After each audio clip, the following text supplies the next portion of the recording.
A lonely writer going through a divorce develops a relationship with an operating system in the sci-fi drama from 2013, Her. I'm Austin Johnson, I'm Connor Eyzaguirre. and this is Filmgazm.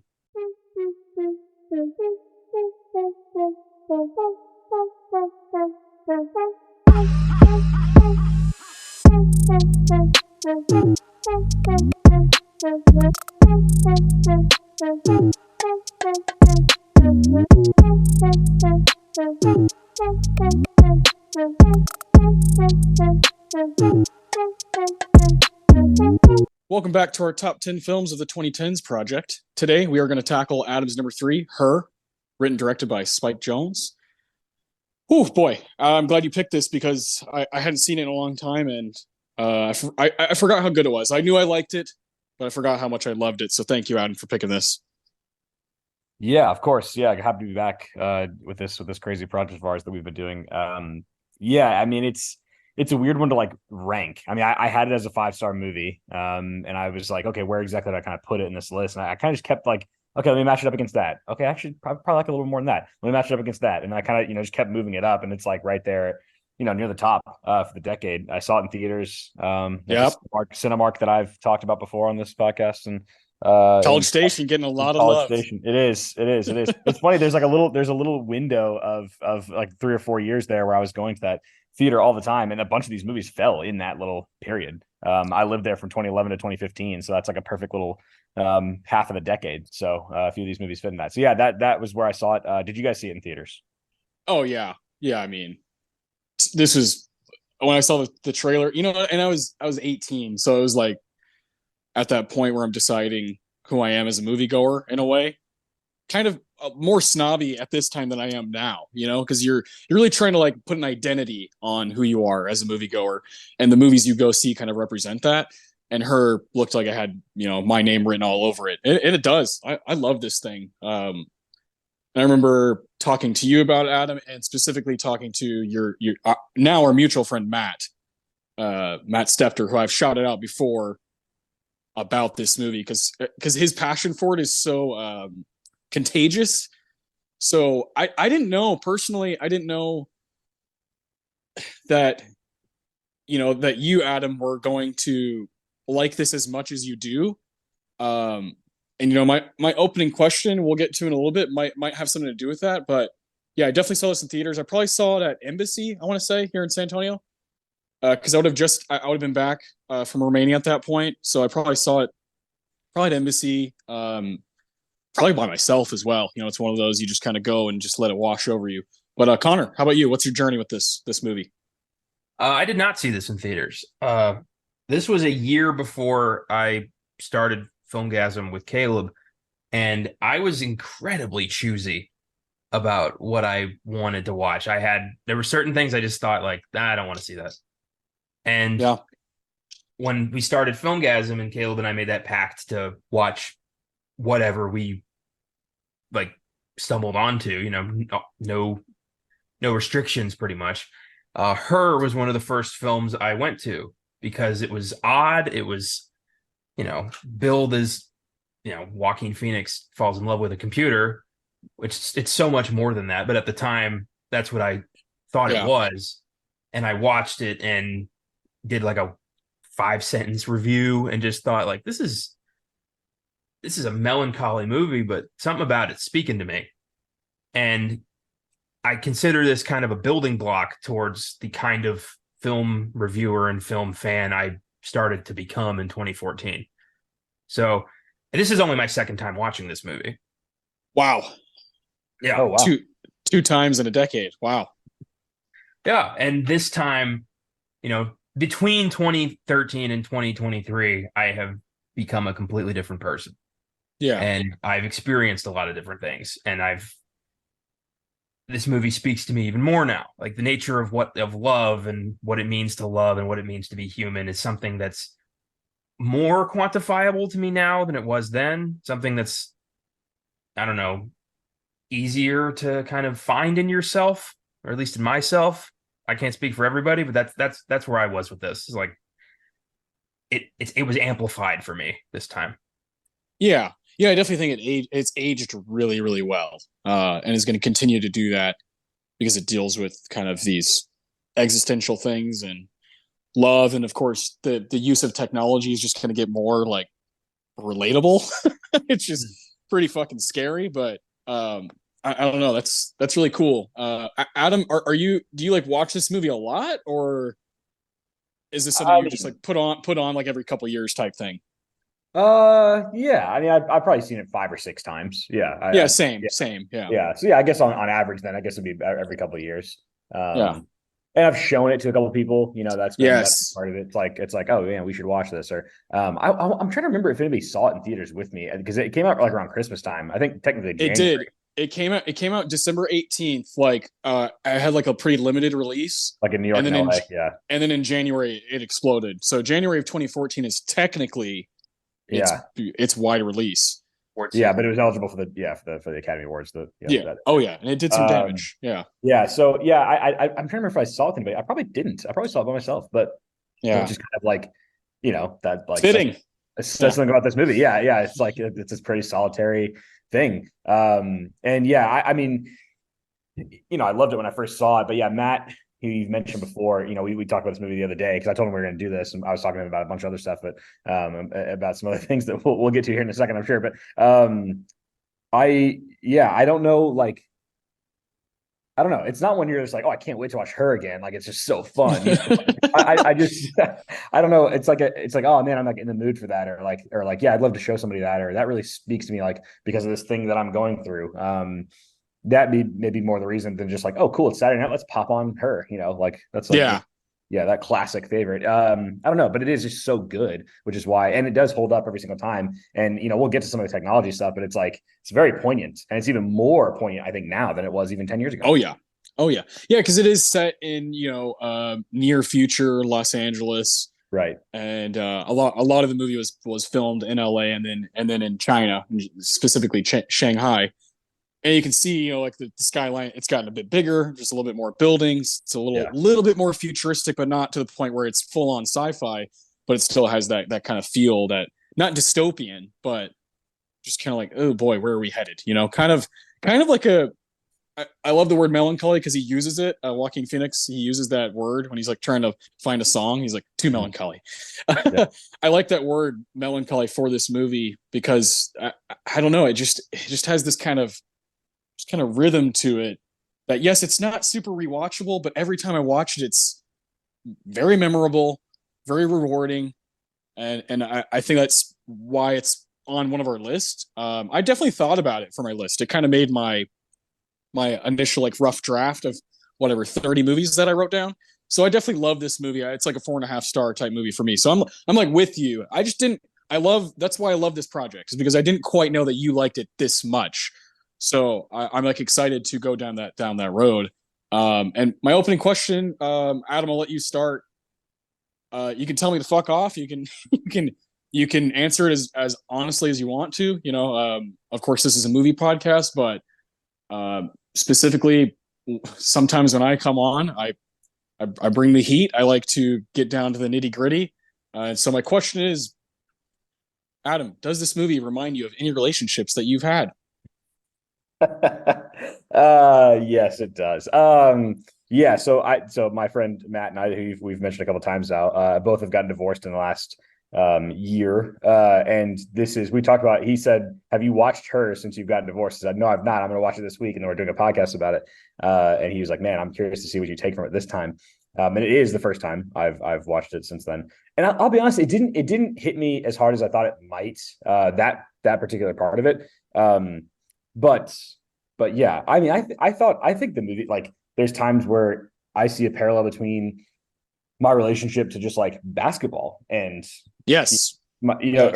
not even like another person, but it's like the way he's kind of like so like locked in on like this, like just this thing, because like it is a thing. And I think it's really important, like when we talk about this movie, to like make the distinction, because I think the movie's point, I think there's some readings of this that are like, oh, see, like you can be in a relationship with an operating system. It's like, no, it definitely is saying that's a bad thing. Like I think the point of view of the movie is not like, oh, how cool. Like the Chris Pratt character is like so open. It's just like, oh yeah, like whatever, man. Like, yeah, like have a relationship with an operating system. But like that is so sad if you like kind of like really believe you can get the same out of that you can with like a human being. Now, the way some of the people, including the Rooney Mara character, talks to him about, like, oh, you're in love with your laptop, is like pretty cruel. But she's right. I mean, she's right. It's like, okay, come on, like, are you doing this because you just need everything that's like this personalized, like, and that's what the movie is saying. It's like, beware of this. It's not saying like how beautiful that he can also be in love with the operating system, but he's such a good storyteller, and Joaquin Phoenix is such a like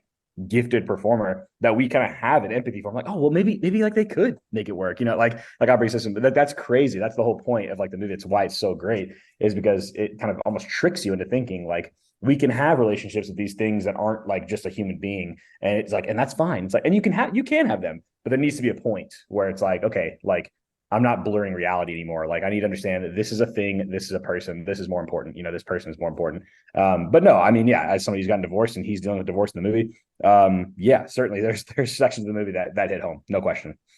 Yeah, well, I like that you brought up the reason I worded it as does this movie remind you of any relationships you've had? I didn't say relationship with person.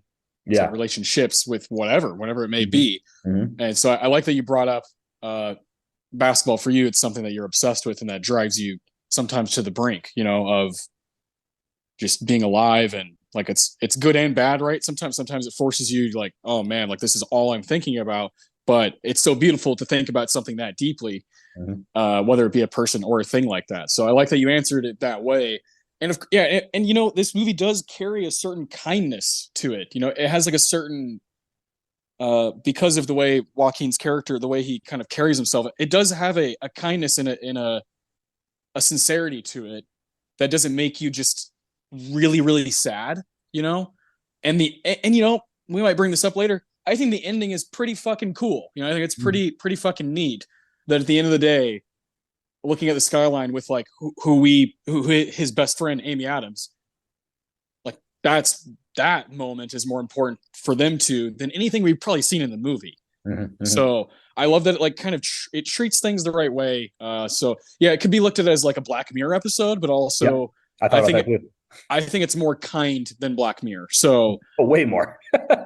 I like that about it. I like that it has kind of this kind of meekness to it. So Connor, what about you? Same question. Well, I have not been that lucky in the romance department. I've had like one pretty long pursuit that ended in kind of a just like a a I pretty much had my heart ripped out twice due to my own misreading of a situation, and I have pretty much never. I've somewhat recovered from that, but there's still like a resentment in me that I don't know will ever go away. And love stories, I try to find, you know, something to relate to, something to take away from, but a lot of times I'll just feel a little bitter. Hmm. But and this movie is really no different. I like the playfulness of their relationship, how it is treated like a real love story. It's not treated as a joke or as something as like a crutch or anything. There are people in the movie who feel this, but Mhm. he believes he's found the one. And Samantha is, to him, he's one of like 8,000 ones. Because Yeah. being that intelligent and that vast is not going to limit itself to one person. And you can't be in a relationship with something that away from human. It's it's impossible. It would never work. And I like that the movie goes there. It tells you straight up, like, this is doomed because they can't relate to each other. Eventually there's no chemistry, there's no common ground. And he's so fucking lonely and broken that you just want him to find something. And I saw so much of myself in that where I want something and I don't know where to find it. I don't know when I'm going to find it. And I often feel like I'm running out of time. Hmm. And that's just something I have to live with until it happens to me. I don't know when, I don't know how. I just got to keep on trucking, I guess. Yeah. So Yeah, that's tough. I appreciate your honesty. I know Adam does too, and Definitely. I would think listeners do as well, because it's a very real thing. And when I texted both of you on the side, y'all cool with this. I'm not just trying to stump y'all or anything. And so I knew y'all were gonna kind of be in the mindset to talk about some real stuff. And this movie forces you to kind of reckon with certain things, and the fact that you feel like you're reckoning with kind of like the feelings of the main character, and him just kind of like taking his shot because he doesn't know when that shot's going to come. Well, that and like the movie, especially, I found myself like it almost forces you to recognize the toxic traits that you try to bring to like unrequited Ooh. love, or loving someone from afar, which can be bordering on harassment, and the very fine line that's there. Like I felt a lot of that in this guy. There's that scene with, I think it was Olivia Wilde, who refers to him as Oh, creepy, and it's like God. just has that big moment. I'm like, oh fuck, man, I haven't been quite there, but I've been almost there. And it's just you try your best to do the right thing, and you don't know if the other person's going to register that as the right thing until something could blow up in your face. And I've had some moments where it's just like I thought we were on the same page, and I've had friendships ruined because of that. Yeah. And I, again, it's just shit I have to live with. Yeah, that's wild. Yeah, that scene definitely is wild because it's like you said, it's him kind of trying to do the right thing, or like when he says, "Oh, maybe we should call it a night" or whatever, and she immediately kind of turns into defensive mode, and then he kind of does. They kind of both do the same thing, like, "Oh fuck." It's like that's when the cards are all on the table. They both know. They both kind of know what's going on, but they have no idea what's going on.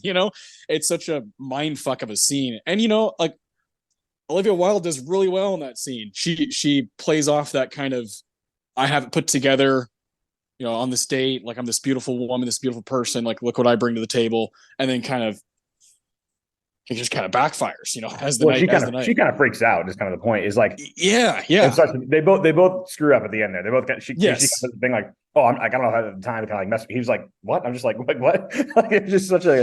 It was like this. It was like the Tommy boy. Like I have this beautiful pet. I pet it and I yeah, stroke it and yeah. I kill it. Stroke it, Yeah, it's just like naughty pet. Yeah, yeah, it's just like why did they both do that? Like they both just like, but that is like dating, right? I mean, it's like I've thankfully yeah, deal with like a whole lot of that, but I just like that element of dating, I guess. But yeah, I just was like, man, they both just screwed that up so badly. Like that was like just all that required was like a little bit of communication each side, and like that could have been okay, and they could have gone on a second date or whatever. But yeah, they both just kind of can't quite communicate that. I mean, so much of it comes down to communication, right? And like all this stuff, yep, just like it was like everything was miscommunicated. I didn't communicate this well enough, or I didn't communicate enough. Period. And that happens to a bunch of it. I mean, it's that among other things is why many relationships fail. But no, yeah, I mean, Connor, I definitely do appreciate obviously like being vulnerable with that. I mean, I'm an open book as well. Like obviously, I'm not going to use like very specific examples or names or anything in this stuff, but like I'll talk about both my marriage ending, other relationships I've been in. I have no problem kind of talking about that. And there was one I was kind of in at the time that this movie came out that like made me think about some things, pretty deeply. And okay, how was I doing the right thing? Was I not doing the right thing? There was a whole bunch of stuff, at the time. It was 10 years ago, So it's inevitable that it's going to drudge up anything that you think about, any sort of deep relationship you've ever been in. I mean, Austin, I'm sure it did the same for you, who you now are married with a child, but when you saw this movie, you weren't, So it's like, and then hell no. there's probably been times throughout the times you've seen this. It's like it's hit me at different points, right? Like I watched this for the first time, Correct. in the theaters.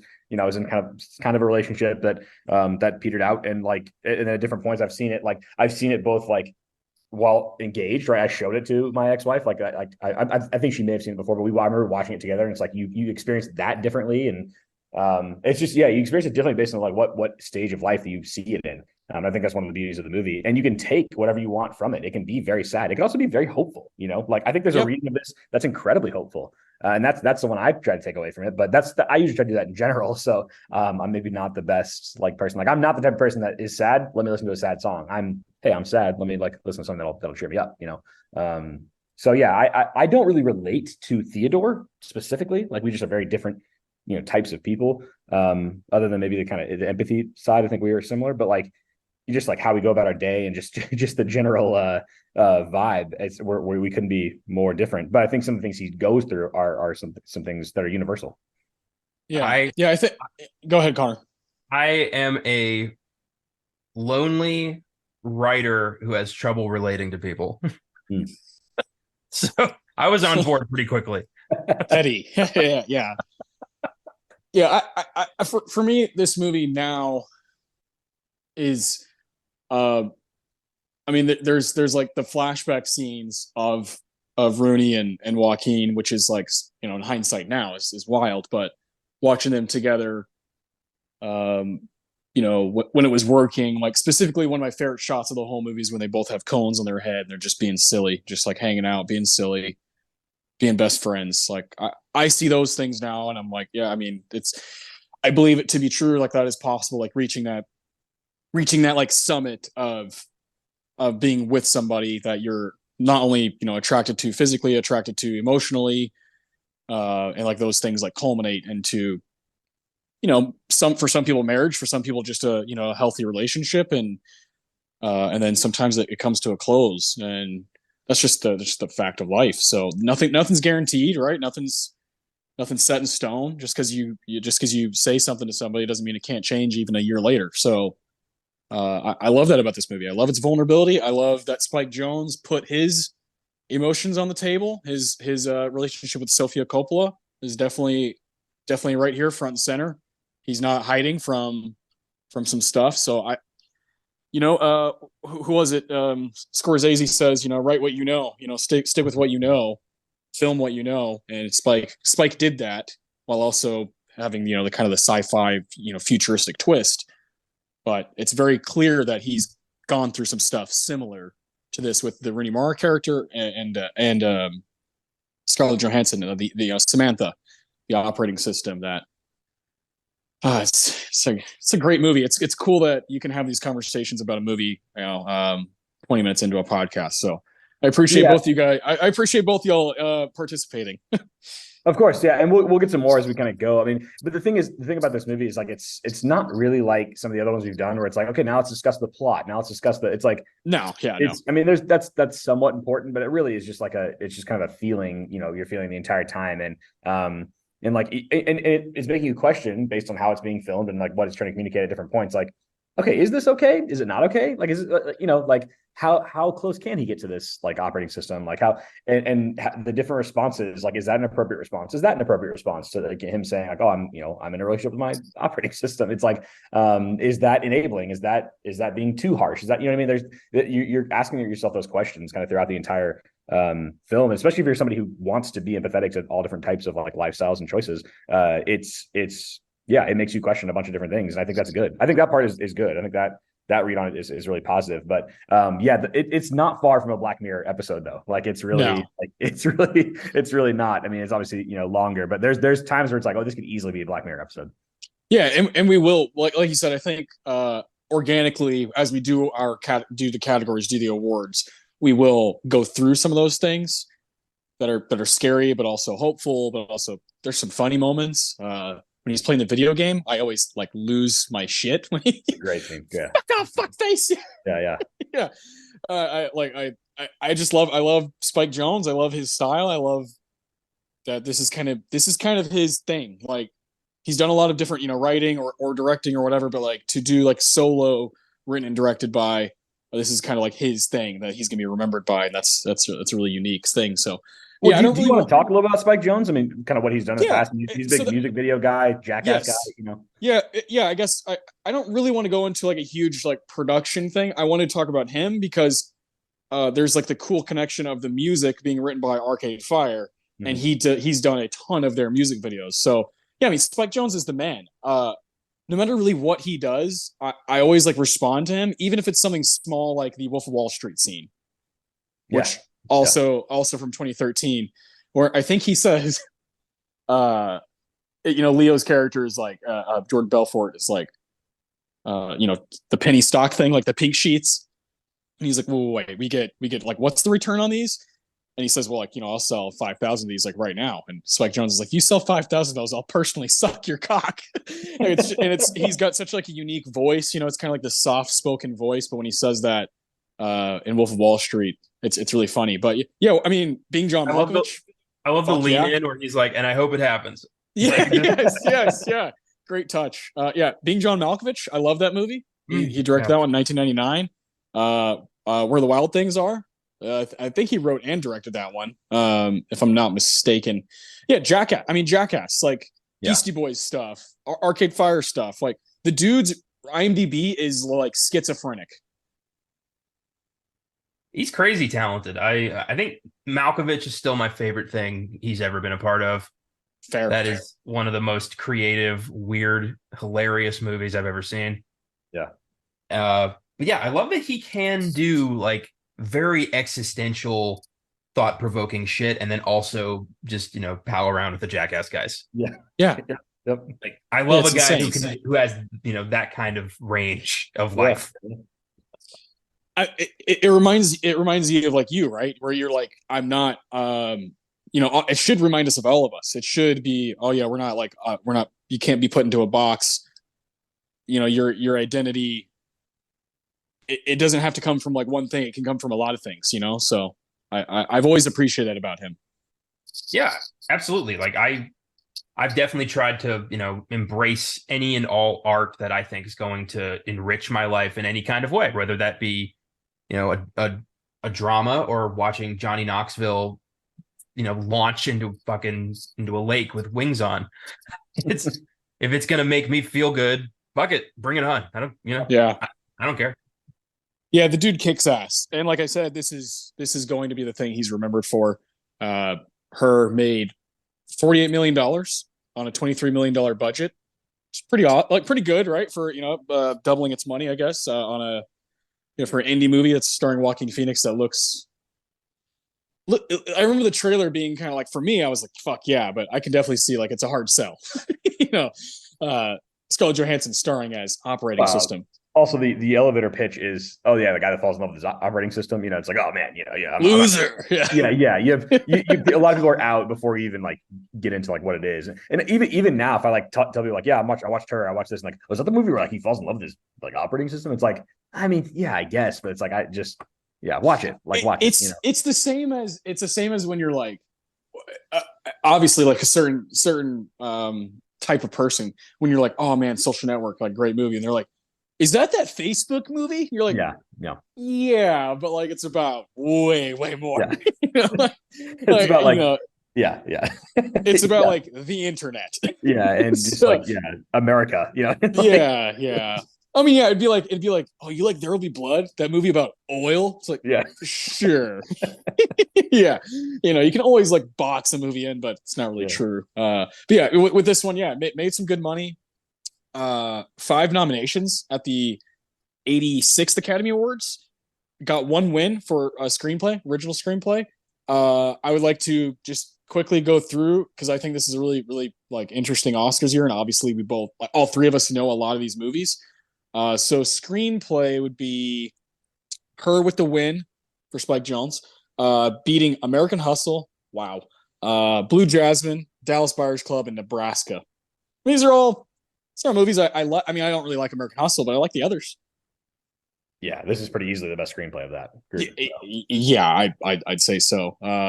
Adapted screenplay is a nice group. You got 12 Years a Slave, Before Midnight, Jesus, Captain Phillips, Philomena, and The Wolf of Wall Street. Nice group. I don't like that sequels are automatically thrown into adapted just because it's Yeah, that's weird. Yeah. Talking about Before Midnight. Yeah. Which is like Her and Before Midnight. Try that for a double feature. A nightmare. I'd like to walk away with a little bit of hope. Well, you would have to watch Her. You would have to watch Her like after. Before Midnight just wants to rip your fucking heart out. Let's see. I do think it's kind of weird that Joaquin wasn't nominated. Yeah, I agree.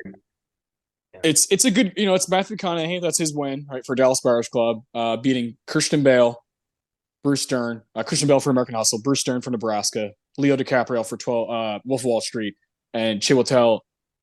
I always mess up his name. Ejiofor, 12 Years a Slave. I'm taking out Christian Bale. It's Bale and Dern are the two that I would. I love Bruce Dern in Nebraska, but yeah, I mean, I just feel like Joaquin. This is like maybe it's one of those two. I don't know. I think The Master and Her is kind of like the most impressive things he's done. He was nominated for The Master, but not Her, so that's a little disappointing. Yeah, for sure. He's definitely going to a very raw place in this movie. Feels like the most genuine character he's ever played. Yeah, I agree. It's very like if you were to have kind of a say like when he's gone, you know, like there's a podcast that does like what's on his plaque, like what movies like represent his skill level, his talent, and like what are really good.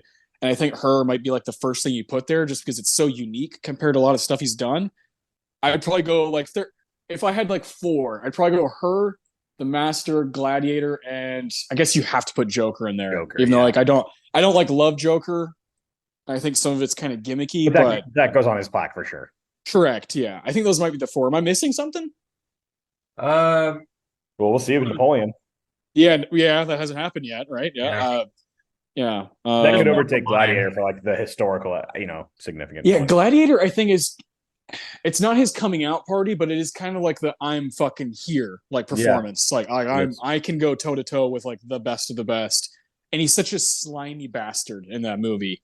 So I've always loved that, and it's always good if you have like one supporting role in there, you know, like one kind of a little different, you know, because he carries Her. He's like in a ton of The Master, and he obviously carries Joker. Obviously, Inherent Vice is one of my favorites, like for myself, but that's not the one people are going to remember him for. So, no, yeah, but he's great. Thought he should have been nominated. Also, Her got a nomination for production design, best original song, "The Moon Song" by Karen O and Spike Jonze. Best original score, Will Butler of Arcade Fire and Owen Pallett. Butler. No, it says Will right here. I always thought it was Win, but I see Will right here. Yeah. I thought the same thing because I love Arcade Fire. You know, got the Suburbs in my car right now. I have to listen to CDs because my auxiliary cord doesn't work. Was Win not involved at all? Because Will is the younger brother, but Win is like the main dude, right? Yeah, he's the main guy. Was he not involved? I think everyone was, but Will is the one who's like given an Oscar nomination. Okay.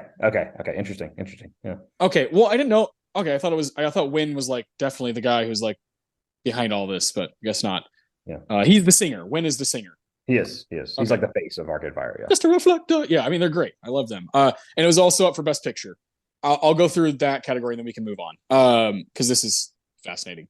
You know, the Academy has got to throw in like fucking 50 movies into the Best Picture category, and you get some weird stuff. But this group overall, I think, is solid. 12 Years a Slave takes the win, beating American Hustle, Captain Phillips, Dallas Buyers Club, Gravity, Her, Nebraska, Philomena, The Wolf of Wall Street. I remember we did a 12 Years a Slave episode, and I chose Her that I think should have won this year. And Connor, I believe you chose Philomena. I did, and I still stand by that. I also stand by Her. Adam, where are you at? Give it to me one more time. 12 Years a Slave. American Hustle, no. Captain Phillips, no. No. Dallas Buyers Club, no. Gravity, you a fan of that one? Yeah. No. So no. That hesitancy says, yeah, probably not. Her, Nebraska, Philomena, and The Wolf of Wall Street. Yeah, Her. Yeah, I go Her as well. I think the top three are Her, Philomena, and 12 Years a Slave. And then Wolf of Wall Street's just like fun as shit. Yeah, I go Her, Wolf, 12 Years a Slave. Yeah.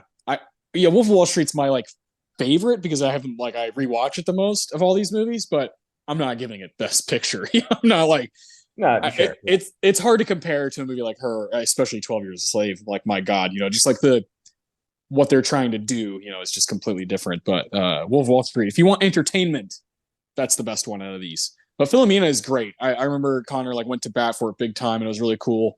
It was a fun moment. That was back in Best Picture Showdown. That was like a year and a half ago that we did that movie. Long time ago. I can't even remember.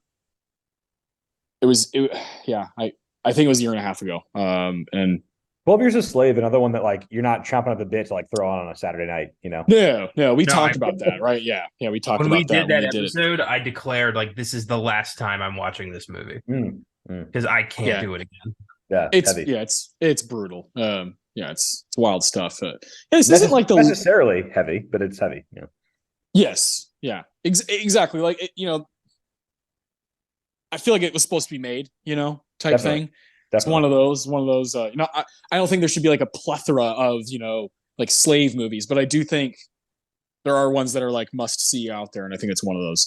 But yeah, it's a really interesting Oscars. If you go back and look at it, these are movies that we were seeing in theaters that we all care about now, and it's always fun to look at those when we do this. Her IMDb score of 8.0, Rotten Tomatoes score of 94%, pretty impressive, and a Letterboxd score of 4.0. We will be revisiting Letterboxd later on in the episode. I don't think Her is streaming anywhere. It's not. Sad to say. It was on Criterion Channel last month because they had a AI collection, a bunch of different bunch of different artificial intelligence movies, and some of them are still on there, but Her left. And so I was like, oh, I'll watch it on Criterion, which is cool because I've always watched Her on some other random service or whatever, but I was like, it's cool that it's on Criterion for a couple months. It was in that weird window where I watched it, early August, not late July. So I don't think it's on anything like at all right now. And we all had to use Voodoo, and we kind of had to play like a game. That's why I watched it. I watched it like 2 nights before because I was like, I know both of them are going to come down to the fucking wire. Yeah, I watched like an hour of it last night between the 2 Women's World Cup games, and then I watched the rest of it. There you go. So, yeah. There you go. And then Connor watched it like right before we did this. Yep. Yes, I did. Fresh. Was AI on the AI Criterion thing? Yes. Good. Yes. Would be weird if it wasn't. Ton of movies, ton of good stuff on there. It's like 20 movies deep. So I encourage anyone who has Criterion to definitely check that collection out. They've been fucking crushing it this summer with all kinds of cool stuff. They just added like a hip hop collection. Oh man, some bangers. What's that Tribe Called Quest documentary? Beats, Rhymes, and Life. Beats, Rhymes, and Life. Yeah, it's on there. Michael Rappaport. Yeah, it's. I own that actually. Yeah. Yeah. Oh, it's a great doc. Yeah, it's on there right now. Pretty cool. It's cool when you like something that pops up on Criterion. You're like, oh, cool. Like, yeah, I'm in the right place, I guess. My taste is good. Yeah. Without further ado, I'd like to do our categories, do our awards. I figured today we could start with Connor, then I'll go, and then Adam, you can finish it off because it is your number 3. So let's start with quote. Your favorite quote, Connor, whenever you're ready. Well, I pretty much went pretty hopeless on all of these, just FYI. This is right after his disastrous date with Olivia Wilde, and he's lying in bed talking to Samantha about it. And he says, "Sometimes I think I have felt everything I'm ever going to feel. And from here on out, I'm not going to feel anything new, just lesser versions of what I've already felt." That is some of the most hopeless shit I've ever heard anybody say in a movie. And I immediately was like, oh shit. And I started thinking like, no, I had to like block it out. Like, no, you're young. There's new stuff. But fuck, man, that kind of a bleak idea of like, I've already experienced everything I'm ever going to good that I'm ever going to experience. And everything going forward is just going to be like a pale comparison of that. Jesus. Yeah. Is that what it means to get old and like go on the decline? Yeah. I don't know. The ultimate plateau. Yeah. See, yeah, man. I mean, it is bleak. I just absolutely refuse to think that way. I mean, that's just, I just think that, I mean, we never really know. Do we ever get his age in the movie? I don't think we do. He looks late 30s, early 40s. Late 30s is what I would guess. Yeah, that's what I would guess. Late 30s. Yeah. But it's never actually said. So, nah. But I think people would tie age to that, right? It's like, oh, like, am I at the age where I'll stop doing that? I refuse to even believe that. Like, I just don't think there is an age where you can stop feeling things new. Like, as long as you are trying, right? Like, you just are constantly trying to like, listen to new people, listen to different ideas, be around different types of people, find new hobbies, find new things. Like, you should never stop that feeling, no matter how old you are. So yeah, that I mean, I felt bad for him in that moment, but I also was like, nah, dude, like, come on, like.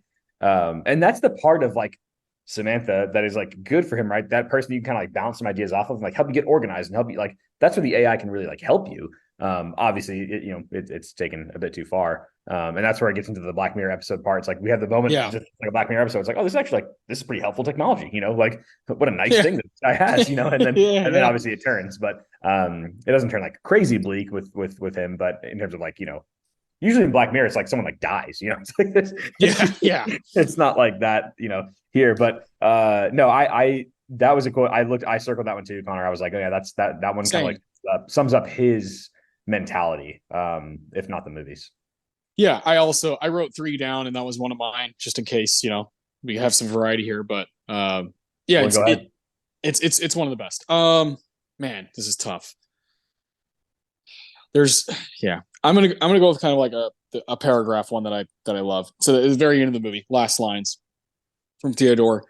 He's writing a letter to Catherine, but one of my like favorite parts of the technology of this movie is his letter writing is him just talking. It's not pen to paper, it's not typing, it's him speaking, kind of like what's on his mind.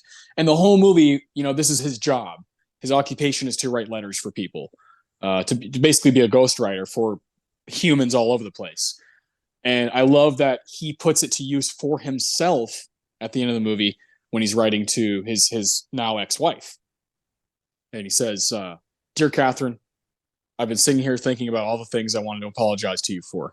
All the pain we caused each other, everything I put on you, everything I needed you to be or needed you to say. I'm sorry for that. I'll always love you because we grew up together and you helped make me who I am. I just want you to know there'll always be a place in my heart for you, always. And I'm grateful for that. Whatever someone you become and wherever you are in the world, I'm sending you love. You're my friend to the end. Love, Theodore. Send. Just like just like fucking meta. It's like something he needed to do for himself. And again, my favorite part of it is that this is his job. Like he does this for a living, and then for him to have to like put it to use for himself. I go back to that other quote where he says, sometimes I'm my favorite writer, and I've always loved that part of like his the kindness that he has for himself at times, then also sometimes he just beats himself down. I just find it super human. I just that ending to me is so good. Like to choose that for like the last bit of dialogue, and then we see him, hanging out with Amy at the end of the movie. It's just to me, it's just a great ending. It's like it sticks it for me. Yeah. I love that. Sometimes I'm my favorite writer. I fucking feel that all the time. I got to remind myself, like, yeah, you're good, but settle down. But no, that's cool that you can feel that at times. And no, I agree. Also, I think it is in a movie that lacks humanity at times. That's an incredibly human thing, and that is the type of thing. I mean, I've thought about. Look, my relationship with my wife is different than theirs. It sounds like they grew up together. That was not the case with my ex-wife and I, but like there are moments where you're kind of like, yeah, despite this ending and it being, a frustrating thing at times, based on just the things that happen, like, there's still like this, like, yeah, but like, I wish you well, like that. I relate that part. Yeah. That part for sure. That kind of like, hey, I do care, like I do still care, like what happens to you. And I hope you find whatever it is that you were looking for, type thing that was, that one hit me as well. But yeah, so my quotes involves the two of them kind of. I mean, it's not actually Theodore doesn't say anything in the quote that I chose, but well, he does later. But I did choose a Catherine scene, so it's with when they're at the restaurant when they go to sign the papers. Yeah, and they have this moment of kind of like somewhat happy to see each other at first, but then like obviously it's a heavy thing that they're doing. They're signing divorce papers. They're both getting emotional about it. That's something I did not have to do in front of anybody. I was able to do that kind of separately, but still is like not a fun moment, right? We have to like literally sign like, hey, this is over now. But so I relate to that part. But it actually called back to the Rooney Mara scene with Jesse Eisenberg in Social Network. Like you can see she turns that mode on real quick, and she's so good. I really like her. Pretty much everything she's been in, but she's great in this. She's like lights out in this movie. Yeah. Doesn't need to be, like doesn't. No, I know. It's such a small part. It could be like a throwaway flashback, and then she gets one scene of like true dialogue, but and she does it in fucking Social Network too. She just like locks in and is like, I'm the best performer of this entire thing.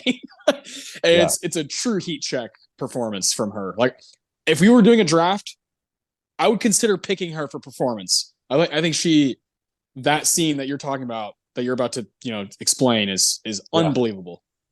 Yeah, I mean, yeah, and look, it's a brutal scene emotionally. I mean, I just like the way it looks. It's shot a little bit differently. Like it almost looks like it's in a different time than like the rest of the movie. But it's not. It's not. I guess they're just outside for all of it. But yeah. So the uncomfortable waitress is what the person's credited as. She says, "How you guys doing here?" And Catherine says, "Fine, we're fine. We used to be married, but he couldn't handle me. He wanted to put me on Prozac, and now he's madly in love with his laptop," which is just like very sad, but also like it's funny. It's like it shows like her kind of like comedic sense a little bit, although she's like obviously very pissed off she's saying it, but it's funny. It's funny that she had such a negative reaction to it. I mean, it doesn't I guess surprise me, but you'd almost like a selfish person might take that as like, oh, like they couldn't handle these, so they had to return to a like laptop. Like, wow, that's but it actually shows that she still does kind of care about him, that she's like sad for him, like hey, like this is kind of ridiculous. So this is like what you've had to like turn to. Like, come on, like you're better than that. That's kind of how I read it. What about y'all? Well, I love that you mentioned that it's like filmed differently, like it feels different. Mm-hmm. I think it's because that is real life, and his thing with Samantha is fantasy. Right. Yep. Right. Yep. It's different. It feels vibrant and wild and wonderful and new. This is what's his reality. This is what's really happening in his life, is a bitter divorce. Yeah. So that's fucking great. Way to go, Spike. Yeah. I love that bit. I love the end when the waitress is just like, she's still there. Yeah. She's still there. Yeah. Yeah. So to speak a little more to that. So I'm trying to recall. I'm gonna look it up just so I don't get it wrong. While I'm looking, so that was supposed to be. I can't remember. Someone else is supposed to play Rooney's part. Like a lot of the casting was like changed throughout or whatever. But the cinematographer kind of had like free reign to kind of do what he wanted with colors and like the palette and whatnot. And so any scene where he's sort of like lost, Theo, he's wearing yellow. And so like yellow is like very, very apparent. And then scenes where he's like talking to Samantha and is like happy, he's wearing red. And the cinematographer told Spike Jonze, God, what's his name? I don't really know how to say it. It's like Hoytema or something. Is it Hoyte van Hoytema? Yeah. Yeah, there you go. Yeah. He says, I want to stay away from the reason there's like no blue in the movie. Like no one's wearing blue and there's no kind of like that like matrixy, like green and blues, is because they wanted to not be like a typical sci-fi dystopian movie. They wanted to kind of change the way we look at this kind of stuff, this futuristic stuff, which I think is so fucking cool. Is like her is kind of in its own world, its own category of these kinds of movies because it looks different. And like sometimes it's that simple, like you're like always looking for stuff, and sometimes it's just like they chose different colors, and like that's why the movie is what it is. It's really cool. An emotional dystopia. It's all in your head. Yeah. Like you're creating your own impossible future to live up to with this. Yeah, that's very creative. I love that. I love that. It's little touches, man. It's like, it's like, well, you get when you make a movie or make anything like that you're going to put to screen, you have so many like opportunities to make a decision and be creative. And it feels like within this movie, even though it is pretty kind of like same pace, slow, it feels like so many decisions, like little decisions are being made throughout the movie. Like from production design to costume design to cinematography. That's probably my favorite thing about it. Like why I feel like really rewarded watching it. So I love that you chose that scene that you guys both recognized, that it just looks different. The aspect ratio, the color palette of that particular divorce scene, which is just a absolute knockout, standout scene from the movie. So good choice for the quote. I figured you're going to go there because Rooney always gets us. For sure. Yeah. So real quick on Hoyte van Hoytema. I mean, he works closely with Nolan. So he's done Interstellar, Yes, Spectre, yes. Dunkirk. He's done a bunch of commercials. He did Nope, Tenet, Ad Astra, Oppenheimer. I mean, he's one of the greats. So Movies that deal with like blues and grays and greens and blacks and like yeah. real like like warpy. And this movie looks completely different than those. Like, cool, Yeah. fuck yeah! It shows the partnership between him and Jones is different than him and Nolan. Yep. And that's like the whole point. So good shit. Good first category there for quotes. Connor and I both chose a Theo quote. You chose a Catherine. Music. Connor, where are you at with the music in this movie? I did not pick a piece of the score. I picked a soundtrack moment here. Pretty early on in the film. The song's called "Off You" by the Breeders. Great song. Yeah, great song. Theodore comes home from work. We're getting to know his empty, lonely life. He's, living in an empty apartment, playing video games, just, going through the motions. And again, I could, that's fucking every single day. Like, I get it. I go to work. I do what I do at work. I get in my car. I go home.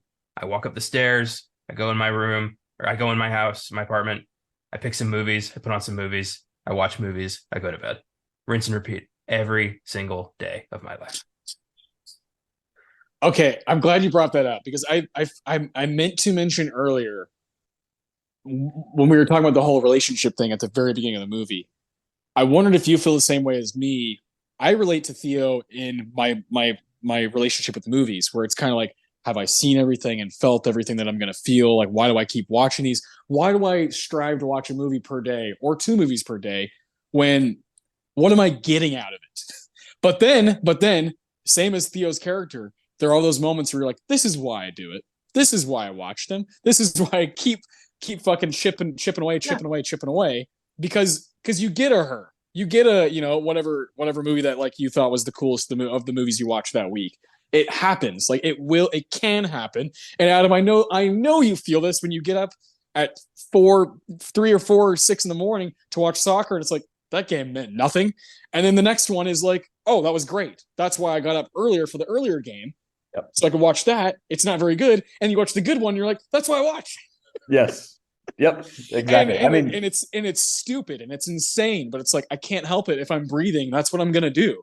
I'd so much rather have that than not have that. Yeah. Yeah. It's the pursuit. If I don't have the pursuit, what am I even doing? Yeah. But then exactly. I'll watch like 5 horrible movies in a row, and I'll have this like, Jesus Christ, what's next? And then I'll watch Werner Herzog hunt the Loch Ness monster, and I'm like, all is right with the world. Yeah. This is what I needed. Yeah, you get amped up. You get juiced. Yeah. I feel it the same way with everything I do. Sometimes I'm listening to a podcast and I'm like, what the fuck am I doing? And then here's a little shout out. I listened to an episode about celebrity liquors on Big Picture, and I'm like, this is why I do it, because this is hilarious. And I learned so much, and I felt the passion coming off of their voice and the drunkenness and kind of just the silly wackiness of it. That's why I keep doing it, because I might find a moment where I'm like in the room with them, and that's why you do it. Same with anything, same with you go fucking rebound a basketball to the same kid over and over. He keeps missing. And then maybe the next day he's on fire and you're like, well, you had to have that to have this. Yep. Sunny days wouldn't be special if it wasn't for rain. Sure. Goddamn right. It's up to you to recognize you're going through the motions and do something to break through that. Whether it's, falling in love with an operating system or, going out for tacos. It's entirely up to you. Yeah. Yeah, like you do, like you do have a certain amount of control in your destiny, like what happens, because you, like you said, if you're gonna get tacos, you're in Texas, there's a lot of places to get tacos. You're in control of where you go. Oh man, yeah, great stuff. That bring it back. Off You is a great song. I remember when I saw this movie, I immediately looked up the Breeders and kind of found out more, and that song's always been important to me. So that was going to be my pick, but I'll change it up just to change it up for mine. Scarlett Johansson singing the Moon Song. I mean, come on. Yeah, that was mine. I mean, yeah. It's the song that was up for original song at the Oscars when it's the Karen O credit version. But when Right. ScarJo sings it, it's like it's a whole different meaning, a whole different feeling. You got like the shots of, Joaquin sitting on his bed playing along. Yep. It's just beautiful. It very much reminds me of kind of the like La La Land, the Ryan Gosling singing, kind of like singing to Emma Stone. It's just kind of those like sweet moments in movies where it's like a real soft. You could tell it was written for the movies. It's one of those things. So I have to pick that. Yeah, that's my pick as well. Yeah, Off You is great. Breeders are great. Kim Deal's great. It was Pixie. I've been listening to a bunch of Pixies lately, and I've just Yes. this just Yeah. got me into some of the Breeder stuff too. Yeah, it's that scene specifically, the ukulele with the Moon Song, Scarlet singing, the snow, the vacation, the cabin that he's staying in. It's all that. It's pretty beautiful. So yeah, that was my pick as well. I'm lying. Yeah, it's just like, it's just beautiful. So yeah, good shit. I figured two of us would go either Off You or the Moon Song. To me, those are like the coolest pieces. But the score itself is very effective. It's so good. Yeah. And it's something that like, if you're like alone and you like are just walking around your house, like kind of like moping around and that's on, you're gonna feel it. I've done it before. You're gonna feel it. So performance, are we all on the same page here? Yeah. Connor? Maybe not. Oh, Let's okay. hear it. What do you got? First off, I just want to say I found the Moon Song to be very haunting and creepy in its implication of like a machine, like a machine's interpretation of love. Yeah. Oh, yeah. okay. So that's another interesting conversation for now, 10 years later, with AI trying to basically write things for us or entertain us. That's a good point. It's almost like, it feels manufactured. It's like a fake. Yes. Like a fake kind of sincerity. Yeah. But Joaquin is so, into it that he's not seeing that. He's in love. Yeah. But she's not. It's like an experiment I said it's not. It's doing it to me too. God damn it. Yeah. But it's an experiment to Samantha. It's the second viewing was like, this could almost be viewed as a horror movie. Yeah, it could. I thought about that too. Like a lot of people on Letterboxd think so. Yeah. Yeah. If you change the score and you made it a little bit darker and kind of like actually had something like really like bad happen at the end, it could easily be a horror movie. Yeah. Yeah. And again, change those color palettes. Yes. Mm-hmm. Yeah. Yes. From lights to darks. Yeah. Or a Black Mirror episode like we talked about. Yeah. Have a Black Mirror episode and have it end after the divorce paper scene. Yeah. Yeah. I did give performance to Scarlett Johansson. Oh, okay. I love it. I put a star saying if we all say Joaquin, I want to talk about Scarlett Johansson because we just like a lot, we definitely need to talk about it. But the movie, we don't have a movie without Joaquin. I mean, he's just in every scene essentially. But Scarlett Johansson is phenomenal and was not the original person that was supposed to do the voice. Samantha Morton, I think. Yeah. Which she's great, but that's a bold choice for this kind of I don't see her as like a bubbly, romantic voice. I don't know. Maybe because I see her play such dark, twisted fucking characters so often. Yeah. No, Scarlett's perfect. I mean, she's just perfect. She has that kind of like the humor side, the kind of like the joking. I mean, I how many times did y'all watch this and did you think about Lost in Translation? Yeah. Yeah, for sure.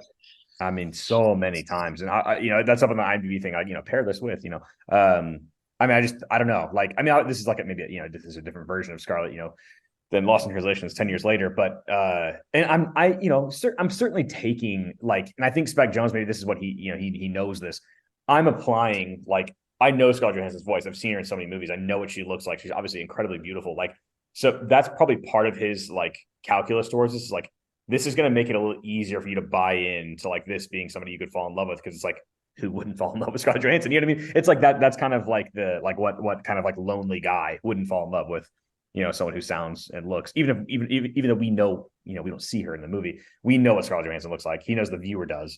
And so that's like he's playing on that a little bit. Or I think he is. Maybe he's not, but I think that's for sure. Yeah, for he's sure. got to be. part of it, right? I mean, even Portia Doubleday, who he gets to be the surrogate, like looks a bit like Scarlett Johansson, like that's yeah. yeah, that's kind of the point. So Well, I wonder if like in this universe, I mean, we have, on my GPS, I can have Batman talk to me and tell me to turn left. So in this universe, is that really Scarlett Johansson's voice?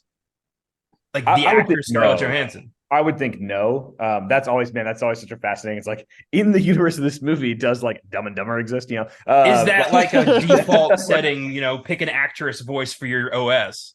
yeah. They're like, yeah. So he's maybe not applying Scarlett Johansson things, but we are as viewers. Yeah. Like I mean, yeah.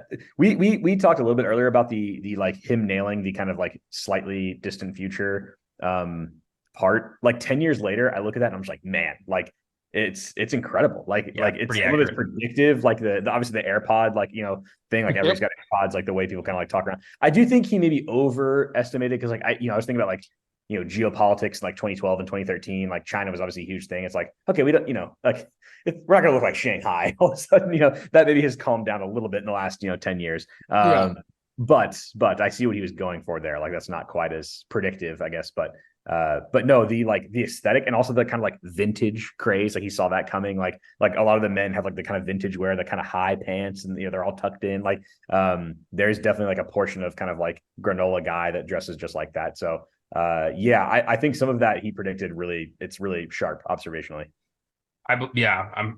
It's pretty freaky how spot on he was, especially with AI kind of dominating the art discussion these days. The main reason I went with Johansson is, I mean, she's balancing such a delicate act here of playing a computer, a mechanical being who is also learning about life and love and just the hardships connected to a relationship. Like she's figuring all that out as she goes along, while also creating a chemistry with Joaquin Phoenix that you believe. Yeah. And it's just impressive as hell work that I don't feel she's ever really gotten a lot of credit for. So yeah, I wanted to give her some credit. Yeah. I'm like one of her biggest fans. I think she's extremely underrated, has been sort of like objectified. And I can't stand it. I think she's wicked talented. In the same year she does this crazy vocal performance, she's in my favorite role of her entire career, Under the Skin. To do both those things in the same year is fucking insane.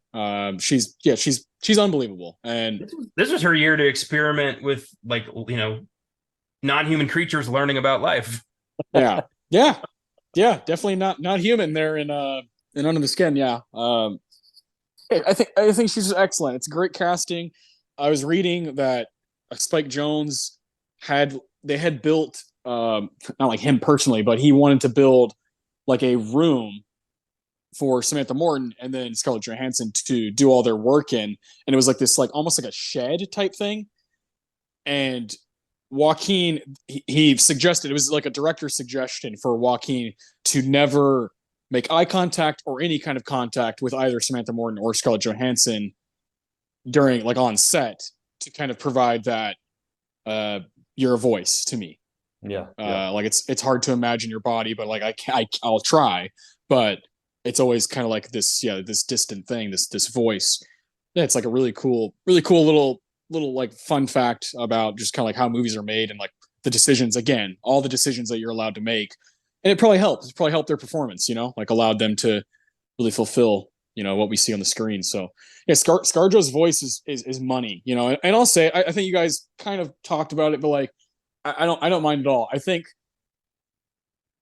like her voice and like what we assume the kind of like sex icon thing about her, all of that.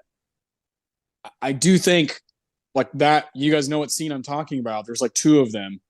When she goes there, like sexually, you're kind of like, okay, like I see. Oh yeah, why? Yeah, again, I see a lonely guy. Yeah. There's like a rasp to her voice. There's kind of like this like longing type thing. It's just like, oh man, like it's extremely effective. So I see why you made the pick you did, Connor. I just think she's like fucking incredible. So I'm totally cool with that. Like that's again why like when we were gonna draft, I was like, I'd love to have ScarJo. Yeah. Oh, Yeah. and if I were to throw another hat into the ring, Rooney Mara, man, I'll bring her back into the talk.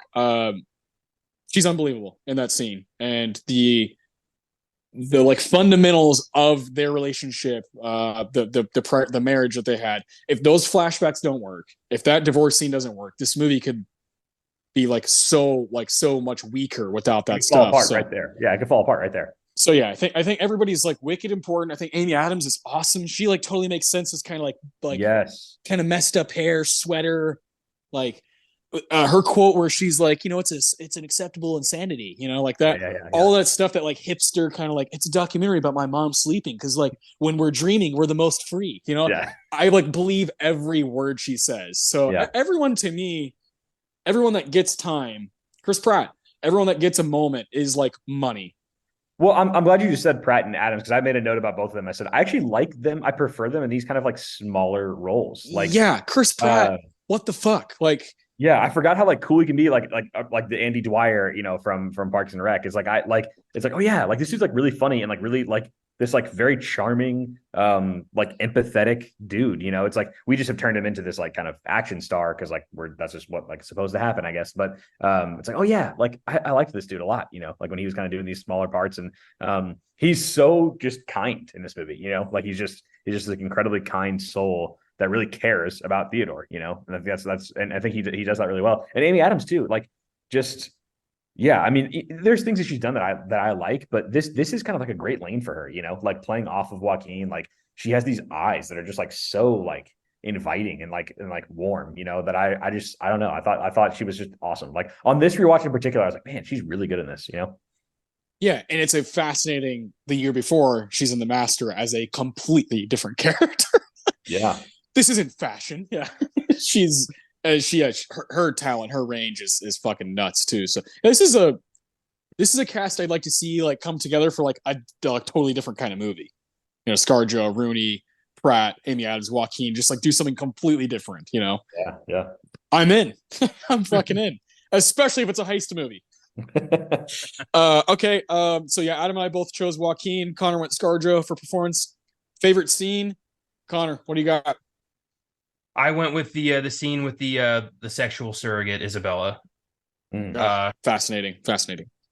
It's so just uncomfortable, and he's the whole idea of that, just hiring somebody to have sex while you are playing them. It's so weird, and I bet it's a real thing. Probably happens a lot. Oh yeah.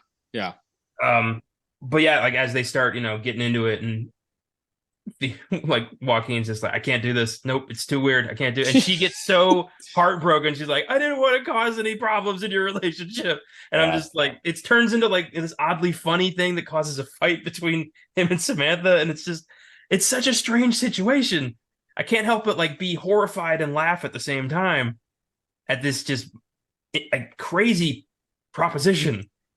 And I love how Samantha approaches it, like not, hey, do you want to do this? But hey, someone's coming over. Yeah. Jesus. Like I booked it. And then in hindsight, when you know what happens, she booked that shit with 600 other people too. Yeah. Yeah. God damn you, Samantha. Yeah. But also like the mentality of somebody who's willing to do that to themselves, to play the body of an AI that wants to fuck its boyfriend. Put the little camera like right here on the like how empty is your life when that's what you're doing on a Friday?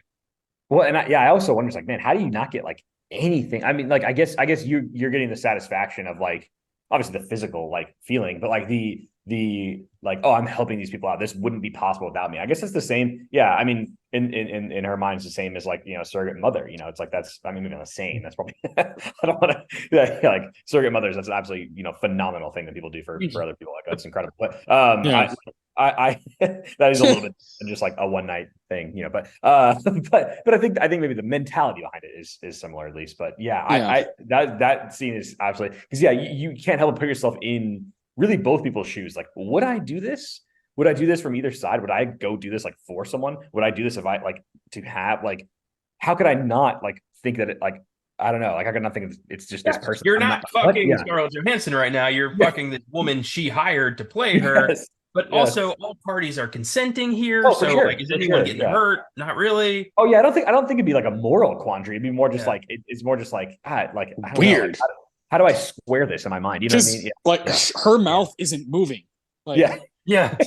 Yeah. she's just staring at me. Yes. Yeah. I don't know. Yeah, it's bring it back to the circuit thing. It's like Eddie Adams, Dirk Diggler says in Boogie Nights when he's like, you know how many marriages I've saved with my porno videos? Yeah. Yeah. He's like, we could get more porn out there. Like we could save more marriages. Benevolent guy, you know. Yeah, Yeah. he's just For the people. just a savior. Old Dirk Diggler. Yeah. Which, It just speaking keeps of- repeating itself. Speaking of sexual things in this movie, how about Kristen Wiig as sexy kitten with the choke me with dead cat. Yeah. the dead cat? That was Yeah. so funny. I was like, man, Yeah. this is absurd. This is probably not a movie you'd want to watch like with your parents, you know. How sexual probably this not. was, and I was trying to pitch this to my family, like, "Hey, this is a great movie. Watch it with me." I'm so glad they turned it down because, immediately I would have been like, "Oh, what have I done?" Oof, yeah. Especially the first kind of like sexual encounter between Samantha and Theodore. It's like so intimate, and it's like, man, this is like uncomfortably intimate. You know what I mean? Like, and it goes black. It's like, you know, as if he's like closed his eyes or whatever. You know, I think that's kind of what we're intimating. Like, man, yeah, it's like, wow, this is intense. I remember in the theater, kind of looking around, being like, man, like, it's just like how are people taking this right now? Yeah. Yeah, there's one kid in the front. It's like, I got a boner. Yeah, it's just like, hey, hey, that kid in the front was Christopher Mintz-Plasse. So, yes, exactly. Yeah. Jesus Christ. Okay, yeah, great pick though, Connor, because that is like one of the most challenging scenes as far as like filmmaking goes, like editing, all the voice, the sound, everything that's going on, and it's just like to think about that. It's one of those scenes in the movie that you can think about and take. There's like branches, as we just did. Man, so I had kind of narrowed down to two things. We've already mentioned the divorce scene, which is to me one of the best, but I think my favorite scene is when he can't reach her. Oh, yeah. Because I think every human being, to some extent, whether it's in a relationship or with a parent or like in a scary situation, you're trying to reach somebody and you can't. Whether it be through iMessage and it's not delivering, you're like, motherfucker, like I know I have Wi-Fi, like I know I'm good, like deliver. You keep seeing it like it's not delivering, or you're calling someone and they don't answer, like call, they don't answer. So that scene, the way Joaquin plays it off, and he's got his little OS, his little like, miniature thing that's always in his pocket. And when it keeps making that sound, that like, and he keeps trying, keeps going. He gets off the subway, keeps going, keeps trying. And finally, when it connects and she says hello, and he's like, oh, like, where were you? Like, oh my God. And her reaction is like, oh, how cute. You were like worried about me. Like I've been there. And that is like one of the like, fuck you. Like I was trying to get to you. I needed you right here. And it's happened vice versa. Someone was trying to get to me and I wasn't answering, or I wasn't available, or whatever it may be, or like I was, didn't have service, whatever it is. And it's happened vice versa. To me, it's like the most real communication technology scene in the movie that is so applicable to all humans on different levels. It could be like you're in a scary situation, so you're trying to call someone like, please fucking come help me. Or you're trying to call the person you love and they're not answering. We need to talk.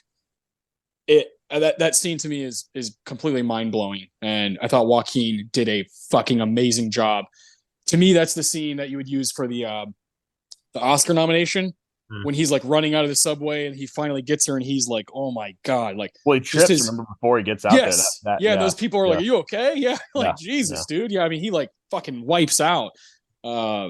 Seems like kind of a clumsy guy, Theodore, and yeah, it's just, to me, just like a brutal scene, just brutal. And her reaction is just as like effective when you think about it. It's like more just as applicable. So I had to go with that one.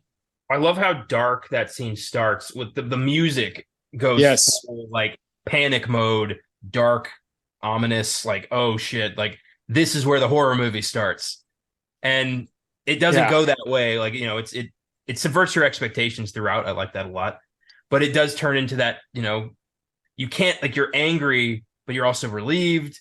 And it's like, Yeah. how do you, like, I tried to reach you. Like they're not, yeah, it's really, it's real. And I've been there too, where I'm just like, kept calling her and she just didn't answer because she just didn't want to talk to me at the time, which is the worst. Like, just tell me you're okay. Yeah. Yeah.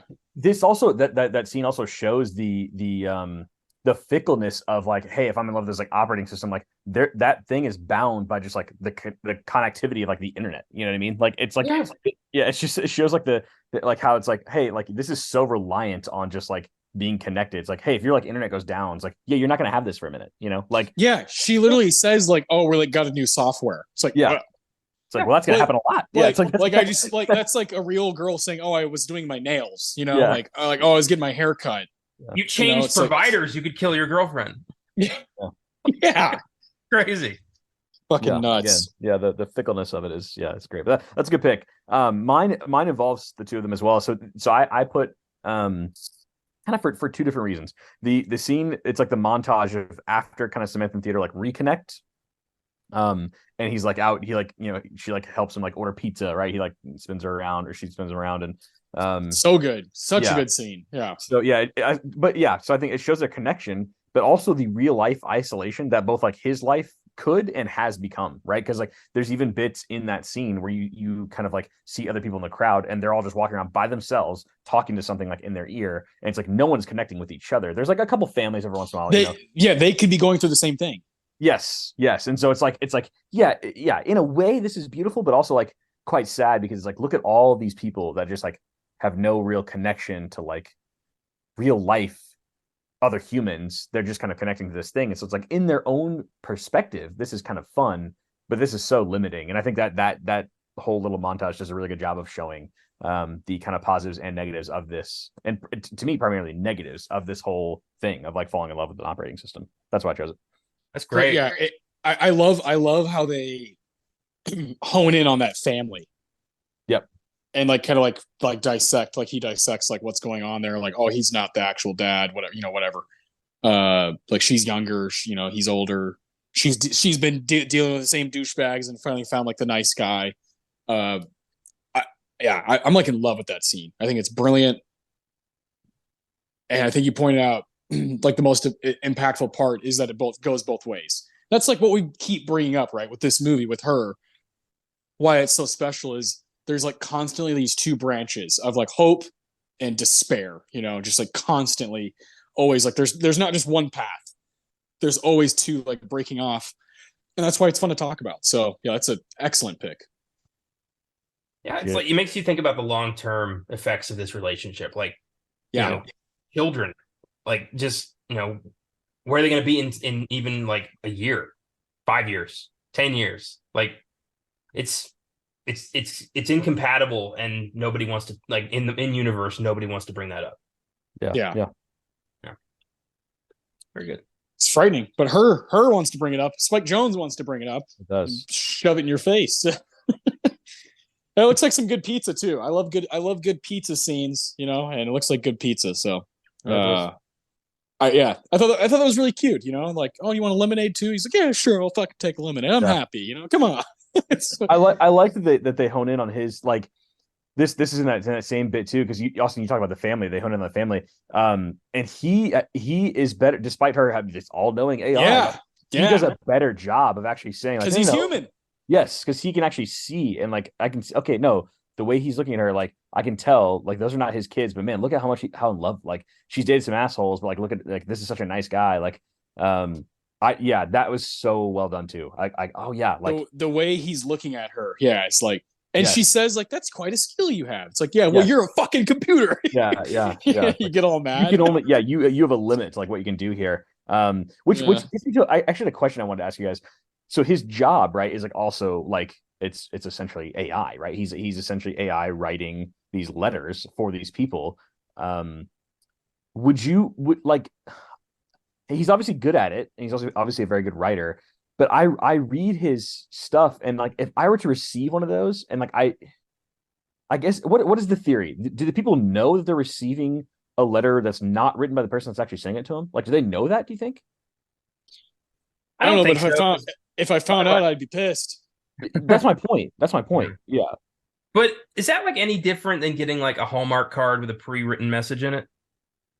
But see, the yeah, difference, those are pretending to be personal. Like those are just like, hey, there's like generic, and then someone can add writing to it, right? Like that's fine. I mean, like those Hallmark cards, I do think are a little bit strange. Those are not pretending to be like written specifically for you. This entire thing is for you, Connor Eyzaguirre, you, Austin Johnson, right? Like that's the part that I'd be like, what? But like, you didn't write this. Like, you hired someone to write this. Like that would just mean nothing. Yeah, you know? And also, how much does that cost? Do you think? Like he like has it's a pretty nice apartment. Oh, he's an awesome apartment in LA. He's making some good money doing this. I briefly had a job similar to this. I for about a month worked on writing essays for people who didn't want to put the work in. And it was a legit company that like you paid for an essay and they brought one of their writers in and they got the information, they crafted an essay for you and you turned that in. It was not on the up and up, but I was thinking about that. Like, yeah, you don't say. You started it with, I did it for a month. Yeah. Academically, I was conflicted because I'm like, this isn't right. This is horseshit. Even that though, like, look, obviously there's some moral quandaries there, but even that is different than like a personalized, like, oh, I'm writing about this, like, this like chipped tooth that you have. It's like, but you didn't actually write this. Like, if I knew that, I would just be like, this means like nothing now, you know? Like, I don't think the sentiment is the same because like not everybody can write like that. Not everybody can create a beautiful recollection of a time that you had. If the sentiment is there, if you give the guy like, hey, we did this, it was great, they felt great, make something out of this, you're still making something personal to them. You're just having somebody else put it together for you. Okay, so then that answers this question. So then what I would want if somebody was going to do this for me, I would want them to say, hey, I'm not great at writing this thing, but I have all these ideas. I asked someone to help me write this thing. This is what they came up with. Like, that's different. But trying to pass it off as like, I wrote you this, I'd be like, what? No, you didn't. Like, that's super shady and pretty. Yes. Yeah, definitely. Yes. I agree. But they like, hey, I don't have this skill. This other person does this like service that I know they do. I want to tell you something. I want to, but I can't. I'm not really that great. That is like, I have no problem with. But it's if I got this and the person was trying to pass it off as themselves, I'd just be like, and then hopefully that person well enough to know they're not Shakespeare and are like, this is bullshit. Yeah. Or if I found the worst part would be if I found out later that they were trying to pass it off themselves and then found out later that it was not. I'd be like, what the hell? Like, what a weird thing to lie about, Yeah. Well, I hope that the people buying this were, it was all above board, but probably a few times not. Yeah. I could totally see some douchebag being like, "Hey, babe, like, check out what I wrote." It's this crazy long Theodore written letter about like a day at the lake, and she's like, it also says something. Yeah. It says something about the partner too, if they do believe it. So, yeah, I think we've met somewhere in the middle here about it's shitty. It's shitty to try to pass it off as your own, but it's also like okay to admit that you can't write very well. So I want to do this for you. Yeah, no, that's different. And it gives him a great job, gives him a cool ass apartment, gets to play video games like holographic in his fucking living room. Pretty sick. Gets to meet kind Chris Pratt. Yeah. Chris Pratt, who's like a secretary, or I think so. Yeah, I think he is. Good for him. Yeah, good for him. Good stuff, guys. Is there anything else we want to say, kind of just in general, before we go to what's in the box? I love that it kind of ends with like the AI evolving to a point where it no longer needs humanity. Like that's just the inevitable point of artificial intelligence. And but it didn't have the moment of like, and all humanity must be cleansed. Like it didn't have that moment, right? Which was nice. Yeah. It would fucking suck if this thing ends with like LA getting nuked Terminator style. Yes. But Oppenheimer, yeah. I did like that.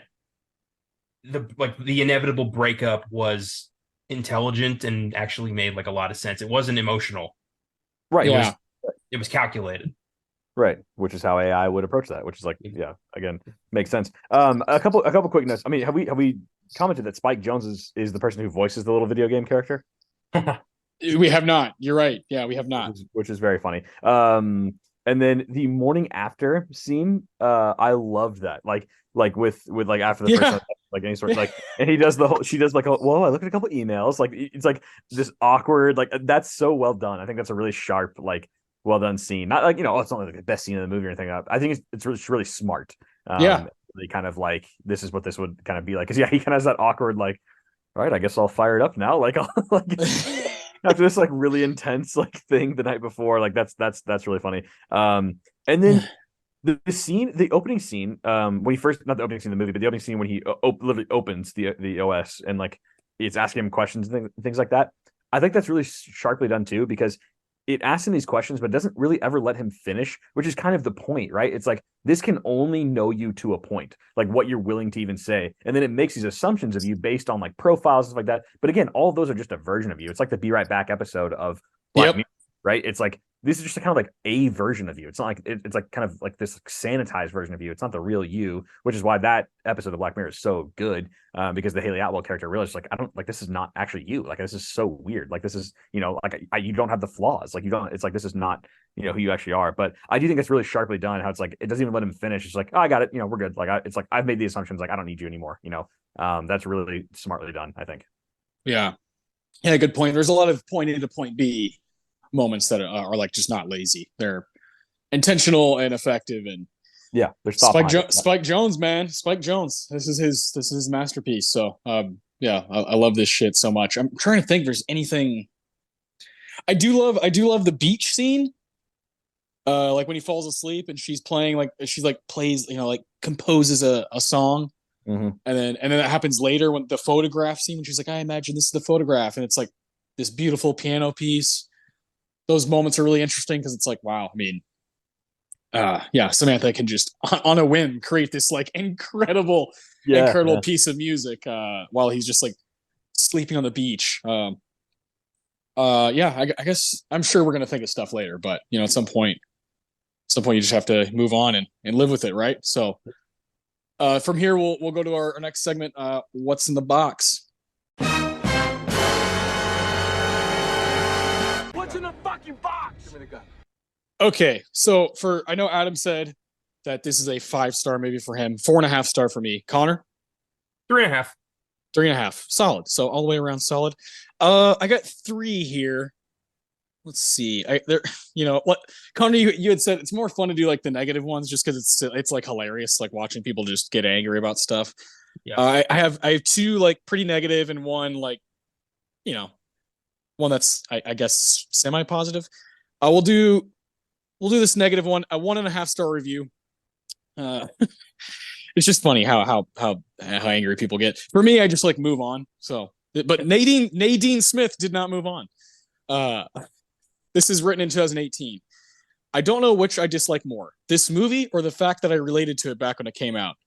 Of the 2 movies that end with Scarlett Johansson transcending the physical realm and turning into pure consciousness, Lucy is clearly better. Sure. Lucy. Yeah. Have y'all seen Lucy? Yes. Yeah. Not great. Not great. But silly. It's funny. At least they referenced another movie in their negative review. This one did not. This is a half-star review from Elise. This is written at the beginning of this year, 2023. Holy shit. Fuck this movie. In every aspect except visually, it was so grating on the nerves. Story-wise, it's an atrocious, offensive, self-masturbatory incel fantasy. And if that wasn't enough, there's Scarlett Johansson in her 100th role as a dreamy, giggly high school AI who is so into you. Shoot me now. Hold on, there's more. I was hoping that the protagonist would get any sort of consequences for his behavior or jump off a cliff at the end. Sue me. To make this even a little bit redeemable. But alas, there isn't some profound lesson about AI here either. When you're a toxic, self-centered asshole who's not getting help, you'll ruin things and people anywhere you are. The tools you use are irrelevant and blameless. fuck this shit. Who did he hurt? Like what? Yeah, I was gonna say, like what?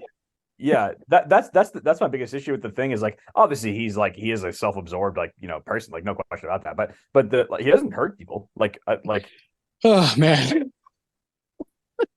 like through in the movie. I mean, obviously I'm sure there's a reason he got divorced, but like in the course of the 2 hours of the movie that we see the kind of post divorce, like in the time that he's with this operating system, like there's no there's no one in his life that's like, oh my god, like he just let that fall by the wayside because of this, or I mean, in the end he learns the lesson. Like Yeah.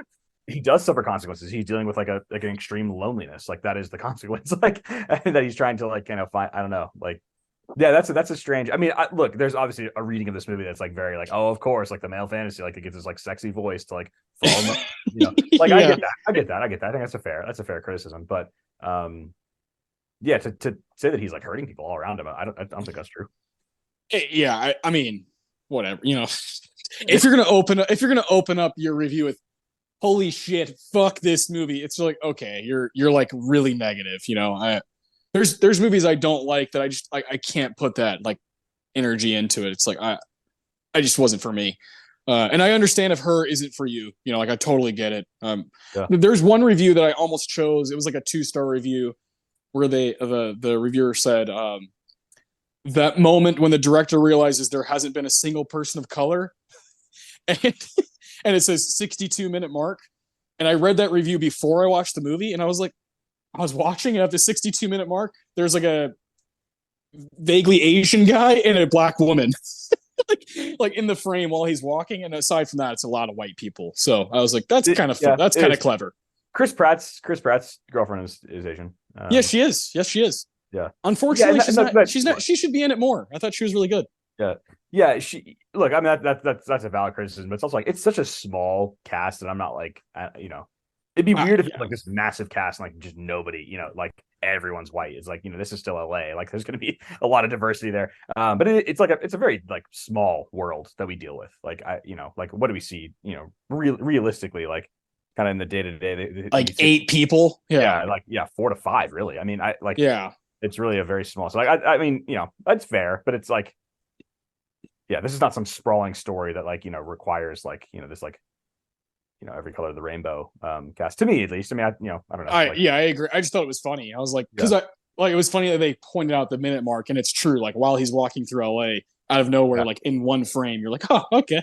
Yeah. It was a good find. Good find from them. But my last review is a 3-star one from Ray Vilea. This is written in 2018. At some point, I just stopped paying attention and would only look up whenever Chris Pratt showed up. Also, I would let Kristen Wiig choke me with a dead cat, and I'd choke her with a dead cat. That's funny. Oh boy. Yeah, that's great. I love that review, Ray. Thank you, Ray. That's a 3-star review that I can get behind. Quality stuff from Letterboxd as usual.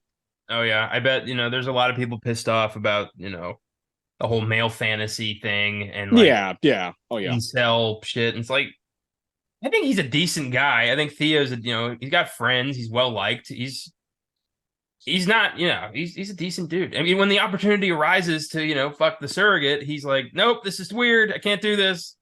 Like, I think I don't think this falls into that at all. Yeah, I do think it. I mean, look, it has a 4.0 on Letterboxd. Most people love this movie. It's on BBC, named it like one of the 100 best movies of the century. Like, it's in heavy favor. So, but it's always fun to find those people who are going to go against the current. It's always fun. They go against the current. They give it that half star to raise it, like lower it a little bit. And it's just fun. It's just funny, and I don't mind listening to people talk shit about stuff because we do the same sometimes. So, it's a great segment we have, and Letterboxd is a place you can get lost in. So, we give that company an endorsement every fucking episode. So, negative reviews on like beautifully universally beloved movies always make me picture like someone tossing a bucket of water on a forest fire. Yeah, like there's my contribution. Yeah, fuck you. Yeah. Yeah, I'm punk rock. Yeah, like this is my take, you know. Yeah, it's great. Thank you guys for listening. If you like what we do, feel free to follow us on social media, Facebook, Twitter, Instagram, uh, at Filmgazm. Follow Connor95 on Letterboxd. You can find pretty much everybody on the Filmgazm team through his followers or following, and see kind of what we're up to as far as what we're watching. Check out filmgazm.com for trailers, reviews, all that kind of jazz. And if you'd like to become a monthly donor to Filmgazm Productions, feel free to click on the link in the episode description. From there, click on support this podcast. Any amount of donations will go right back into what we're doing. We appreciate anything you can give.